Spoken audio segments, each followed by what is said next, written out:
Hello there and welcome to the Brand Chat session where we're going to talk about all things brand, I guess, but actually with the world as the way it is with COVID. I've altered this workshop a little bit.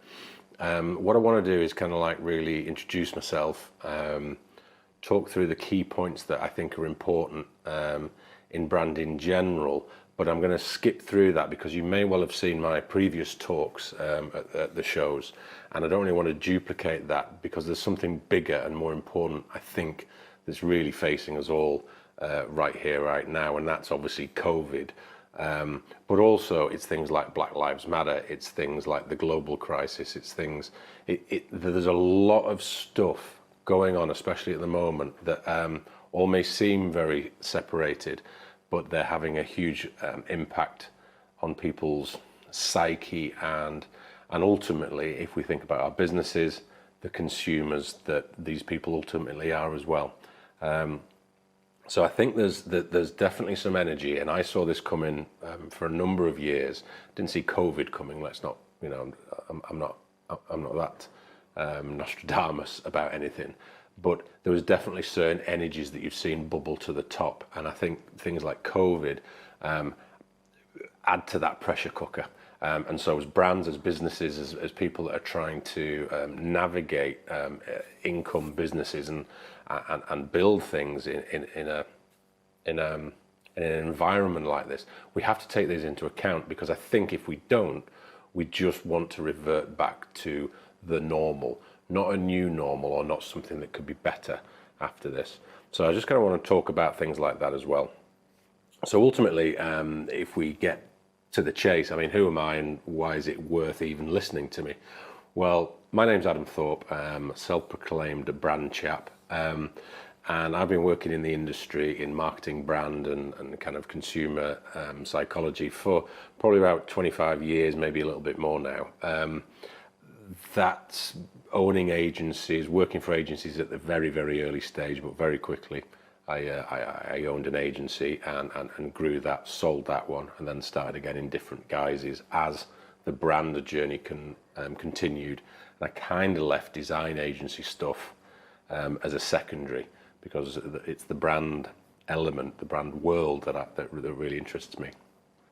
So which clients do I work with? Well, the biggest clients that have been my clients, not anyone else's, Motorola, Jaguar Motors, Asda, Mammut, the outdoor clothing company, and there's been numerous other kind of big blue chips that you will have heard of. More importantly, in a way, I think to me, and my passion is the thousands of SMEs that I've helped and startups that I've helped throughout those years as well. And I think coming from a design side, a visual side, if you like, about clean, perfect comms, understanding how that makes a difference, then looking at the world of marketing and how that can make a difference. If the beautiful is right, the marketing then is only aided by that. And that was my business for quite a few years. And then I started to understand the power of brand. And that came from working with the bigger brands and understanding that the science and mechanics of brand, business growth, marketing, consumer, focus-centric kind of stuff really is the game changer. I mean, we can all have pretty business cards and pretty websites, but if they're not actually transferring audience attention into an emotionally charged need to procure something, use your service, that's where the thing misses. And that's the hole I plugged a long time ago for SMEs and startups, as well as the bigger clients that I still work with to this day. So that's kind of my background and who I work with. And ultimately what I'm trying to talk to you about today usually would be about brand, being brave, being honest, £100 pizza, lots and lots of strategies that I use within my program that we run, which I will talk about later on. And that these areas are separate but fundamental in their own right. of how to create a brand, if that makes sense. They're very separate, but once you link them together, these marginal gains, and they're not marginal by any stretch, they're big gains, but once you bolt those together and understand it, its core and deep inside you, once those come together, that's when you start to create a brand. Because without all of that, you've got a business with some pretty marketing, which will attract certain customers, and that's great and that's fine, and that might do you, substantially well. But you're not truly creating a brand, or a brand will be created by either accident or by default. So where I want to kind of help you guys is to understand that you can reverse engineer the brand that you want to be in 5 years, the recognition that you want, the position that you want, by reverse engineering it with the processes and ideas and strategies that I have, and get yourself there by doing something today or tomorrow, and in that first step. So I think realistically I could talk about being brave and all these elements that are in the in the program and in the workshops that I run virtually and physically. But I think the kind of the elephant in the room right at this moment is, what the hell do we do with our brands, with our businesses, when we're not allowed to trade, or we have to find a different way of trading, or maybe the whole industry or sector that we've been working in is decimated, or we feel it's being decimated because we can't go to business as usual. So what I want to do is kind of like, and we have done in the last 6 months, is flip, not as in complete changes in my clients' businesses, but we've flipped the mindset of how they can operate, where their revenue comes from, who their audiences may well be, and is it digital delivery versus physical delivery? Is it takeaway versus restaurant? All these kind of things and challenges that businesses and entrepreneurs are facing. We've had multiple sessions with clients, and really kind of force them to think very differently. Some have gone through this process of COVID, and they've come out with business models now that are far more lucrative, far more in keeping with their lifestyle than anything they'd ever done before. And they will not be returning to normal. Their new normal is better already than their existing normal. And I'm talking about businesses, restaurants that have turned potentially into takeaways and are earning the equivalent of £600,000 a year within a takeaway in a high-end restaurant scenario. And their model potentially now is to duplicate the takeaway, the high-end takeaway model, as opposed to buying new restaurants, staffing new restaurants, and all the noise that comes with that. So that's just a quick example of a flip that we've done within COVID. And the entrepreneurs, I don't believe in that case, are ever going to look back on the model that they were planning on rolling out. So I think there's a huge opportunity with mindset shift when we're faced with adversity. And it's very sad what's happening with COVID around the world, and I'm not suggesting we capitalize or opportunistically jump on it. It's not about that, because I know that's distasteful in lots and lots of ways, quite rightly. But I think there are businesses, there are people that have worked all their lives for their businesses, there are entrepreneurs that have lost their jobs, and now they're looking to start that thing that they have passion for. And my job is to help people through this, not to capitalize on it, but to survive it and thrive it, and spin things around. That's what it is that I do. So if we move back to COVID for a second, that's the kind of flipping aspect of thinking differently, being charged differently with energy and drivers and motivations, and listening to the audience and listening to the consumers of where the limitations are. But I think for a while there's been a lot. I think we'd be foolish to ignore the noise of the movements. We have the global crisis, we have a human crisis, we have a social crisis. There's all these things going on.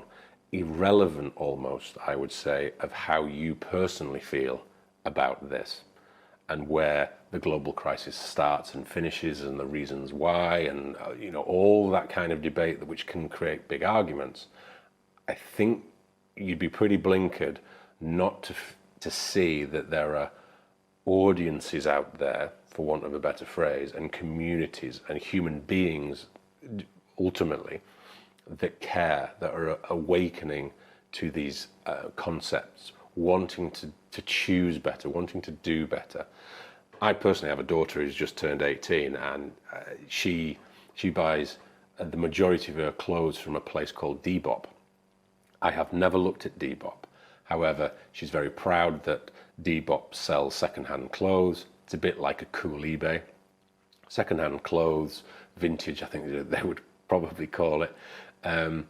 But equally, she's a bit rubbish at doing the recycling. So on one aspect, she's really focused on the planet from a being cool aspect, but ultimately her actions in another part of her life is just a bit kind of loose. So I think you can have eco warriors that are trying to do everything right. You can have people that are trying to do some things right, and maybe those drivers to do those things right are questionable or not congruent with the rest of their life. So people are awakening. People are buying bamboo coffee mugs. Recycling's never been as big. Upcycling. There's just something in the global crisis. Equally, there's things like Black Lives Matter, and almost irrelevant of how you feel about Black Lives Matter, and I know how I feel about it, and I think it's a wonderful thing. I think all lives matter, of course they do, but the Black Lives Matter has the stage, and quite rightly has the stage, and there will be other ones, and there should be other ones. But at the moment, Black Lives Matter has a stage because it has a need. And ultimately, all these things, be it the global crisis and animals and the planet, or Black Lives Matter, or other colours matter, or whatever it may well be, this is all about sustainability. This is about fairness. This is about love and transparency and truth. And this is the mirror that's been shined across everything. And I think as businesses, and this is the important bit, I think as businesses, we ignore this at our peril. And I pause there because it is that important. Audiences, generations are waking up, are listening, are hearing, irrelevant of the energy around it. This is the way the world is going. I personally agree with it massively. And I think truth, transparency, honesty, love to the planet, love to the animals, love to the thing that keeps us alive, ultimately at the end of the day, respect for each other at equal levels, irrelevant of how much money or how much whatever someone's got. This is what's on the table. This is what's at play. And so you see the way Donald Trump, maybe, for instance, is behaving in America. And I try not to get political, but because I might upset some of the people in my tribe. But ultimately, anyone that likes Donald Trump probably doesn't belong in my tribe, and I probably would struggle to serve them as from a service point of view. So I'm quite happy talking about him. I think, well, just done it,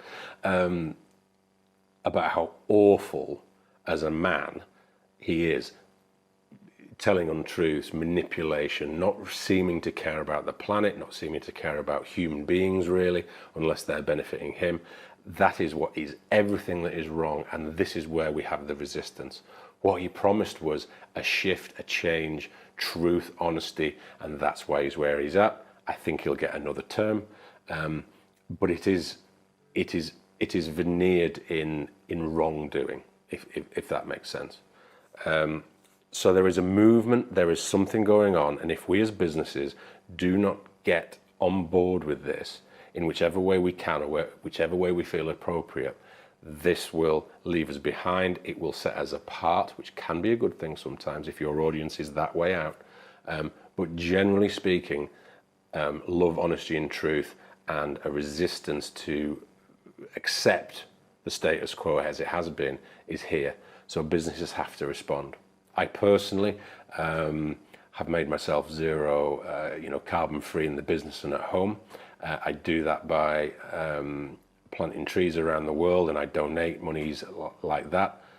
People have said that's greenwashing and that I'm just paying away the problem that I create, and I agree to a point, but it's a quick way for me to get to zero and do some good, and then the solar panels will come, the electric car will come, but instantly I can make that fix. Instantly my business can make that fix. Instantly I can, if I feel like it's appropriate, I can market that fix. I can tell my consumers about that fix. I can get them on board with that fix.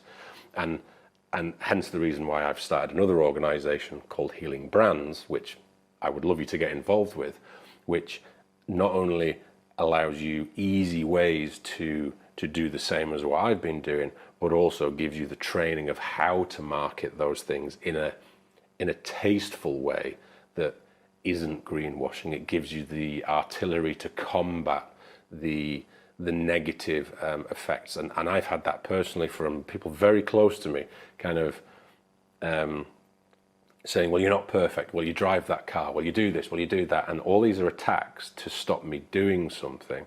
But ultimately, I'm doing something. It might not be perfect yet, and I don't think it would be ever perfect.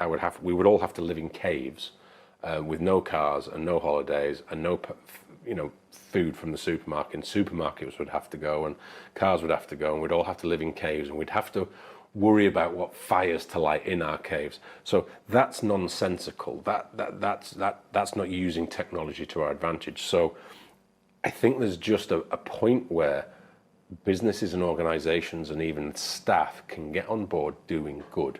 If we can project that to our audience, these people that are ready to buy this stuff are already there.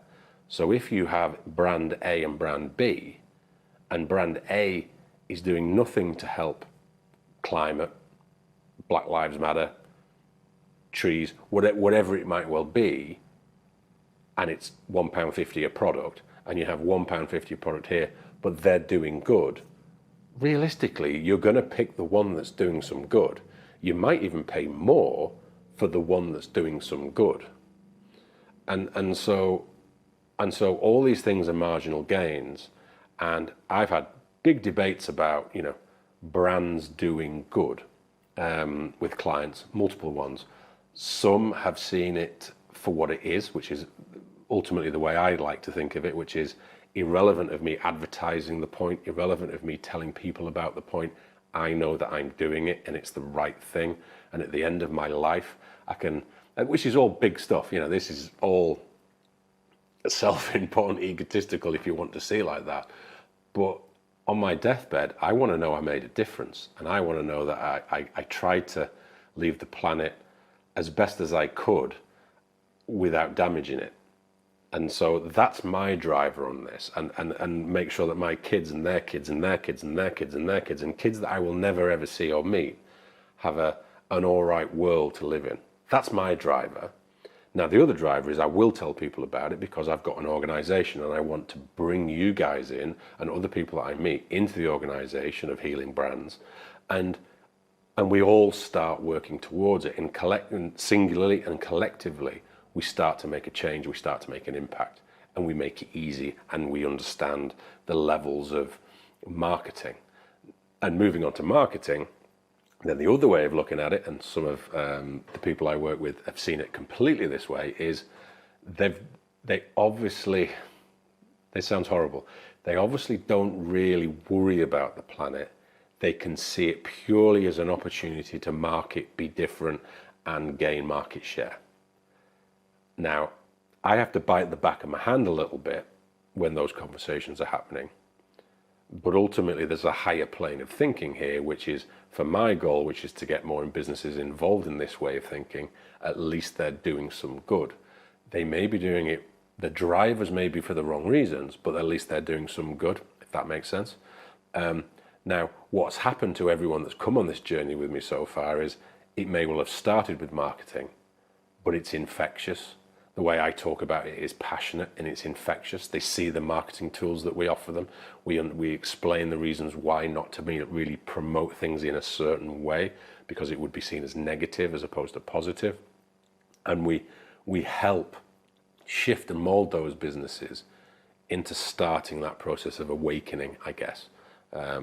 We've even got one client now who's gone completely from the marketing side and seeing it in that way to planting trees, and they're going to do it for every sale that they do in certain products. But now that we're talking to them about bringing them into the making sure that every member of staff becomes has a zero carbon footprint in their life, not just in their work life, but in their life. And they're going to do a deal where the company will pay half and the member of staff has to pay half. So they're in it together. And as a culture conversation, that's going to be really big. And they're going to promote that because they want staff that care. They want staff that, that give a shit, not just about the business, but about the bigger thinking. And so their awakening through this process is massive and hugely ticks my box of the kind of companies I want to be working with. So I'm not saying you have to plant trees. I'm not saying you have to support Black Lives Matter. I'm not saying you have to super glue yourself to a building with existence rebellion, or fight Trump. It's not about that. It's about that. There is a movement. There is energy. There are brands that are shifting like this. Patagonia, for one, would be a great example of recycled products in their clothing and mending things, donations, and so these organizations are doing it because it's right. They're doing it because it's good for business. They're doing it because their audiences want to see that, and increasingly this will be this. If we end up being forced to do it because we have to do it, because either our businesses won't survive or legislation forces us to, I think we'll have missed the boat. I think people will see through that and the transparency and the truth that we're just doing these things because we want to. Because we need to, not because we want to. And the leaders of this will be people that are making a move now. And probably people that have been making a move for the last 5 years and 4 years and 3 years and 2 years. But now is the time that if you ignore it now, I personally believe that you're in danger of really not getting it and only playing catch up, and consumers are savvy and you will be ousted. So thank you so much for your time. And I know this might be a little bit of a head wrecker and maybe not what you thought the brand chat was going to be talking about, but I honestly believe that this level of thinking, this transparency, this truth, this love that we're going to start to capture in our businesses is going to be the game changer coming out of COVID and into the decades ahead. It's where work, where business, where consumerism, where humanity is going, without question. And you can either do it when you're forced to do it, or we can start to do it now. I know the strategies, I know what works. We've got multiple offerings and different courses and workshops and all sorts of things. I would love you to come on this journey with me. I know it'll make a huge difference to your business. So please go back to my page, click register, sign up for a call. We can do a one-on-one call if you're super interested in it. I've got virtual programs that you can join where we can work together. Or just sign up and we'll send you videos and the odd email. So no pressure at all. I would just love you to get involved. Thanks for your time and have a great show. Cheerio.